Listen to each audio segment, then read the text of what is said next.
নমস্কার সবাইকে। আজ আপনাদের শোনাবো শ্রী গণেশ কেন দূর্বা পছন্দ করেন।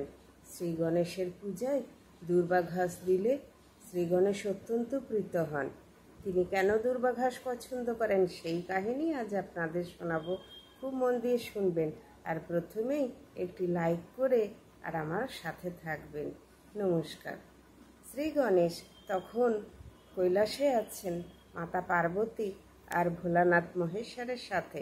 সেই সময় কিছু দেবতা এসে বললেন যে অনলাসুর বলে এক অসুর, তিনি খুব দুর্দণ্ড প্রতাপ একজন অসুর, স্বর্গ মর্ত রসাতলে করে দিচ্ছে। তো স্বর্গের সমস্ত দেবতারা ভীততন্ত্রে সন্ত্রস্ত হয়ে মহাদেবের কাছে এসেছেন, মা দুর্গার কাছে এসেছেন এর প্রতিকারের জন্য। কেননা তার অত্যাচারে স্বর্গে কেউ টিকতে পারছে না, আর দেবরাজ ইন্দ্রর সিংহাসন একদম টলমল করছে।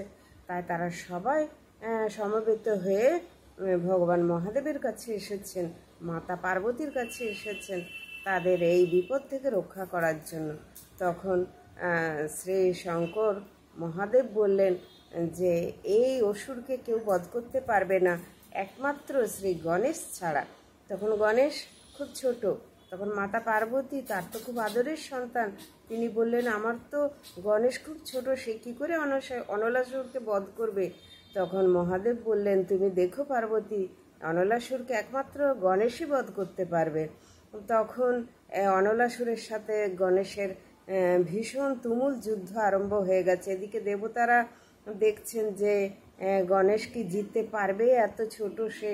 কিছুক্ষণ পরে দেখা গেল গণেশজি এত বড় একটা হাঁ করলেন, সেই হাঁয়ের মধ্যে অনলাসুর পুরো ঢুকে গেলেন। তখন শ্রী গণেশ হাঁটি বন্ধ করলেন, তার পেটের মধ্যে অনলাসুর চলে গেল। অনলাসুরের জীবন সেখানেই সমাপ্ত হয়ে গেল, স্বর্গ বেঁচে গেল। কিন্তু বিপদে পড়লেন শ্রী গণেশ। তিনি অসহ্য পেটের যন্ত্রণায় কাতরাতে লাগলেন। তার সেই পেটের যন্ত্রণা দেখে মাতা পার্বতীও ক্রন্দন করছেন, কি করে তার সন্তানের পেটের যন্ত্রণা ঠিক হবে। তখন স্বর্গের যিনি বদ্যি, তিনি এসে কি করলেন না ভগবান শ্রী গণেশকে কিছু দূর্বা ঘাস বেটে তার রস পান করালেন। তখন সেই দুর্বার রস পান করার পর শ্রী গণেশের পেটের ব্যথা একদম নির্মূল হয়ে গেল। তিনি সুর দুলিয়ে খুব আনন্দ করলেন আর গপাগপ করে কয়েকটি লাড্ডু খেয়ে নিলেন। তখন সবাই খুব সন্তুষ্ট হলেন যে আমরা তো বাঁচলাম, শ্রী গণেশের এই কষ্ট আমরা সহ্য করতে পারছিলাম না। সবাই খুব খুশি হলেন।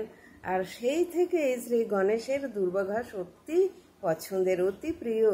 তাই কেউ যদি 21টা বা 11টা দূর্বা ঘাস একটু লাল সুতায় বেঁধে শ্রী গণেশকে দেন, তিনি অত্যন্ত প্রীত হন। আর এই দূর্বা বাড়িতে রেখে দিলে বাড়িতে সমস্ত রকম নেগেটিভ এনার্জি থেকে মুক্তি পাওয়া যায়। তো সুতরাং এটি অবশ্যই করবেন আপনারা। আর মাতা পার্বতী, মহাদেব আর শ্রী গণেশের আশীর্বাদে সবাই খুব ভালো থাকবেন। কেমন লাগলো আপনাদের অবশ্যই কমেন্ট করে জানাবেন। জয় শ্রী গণেশ।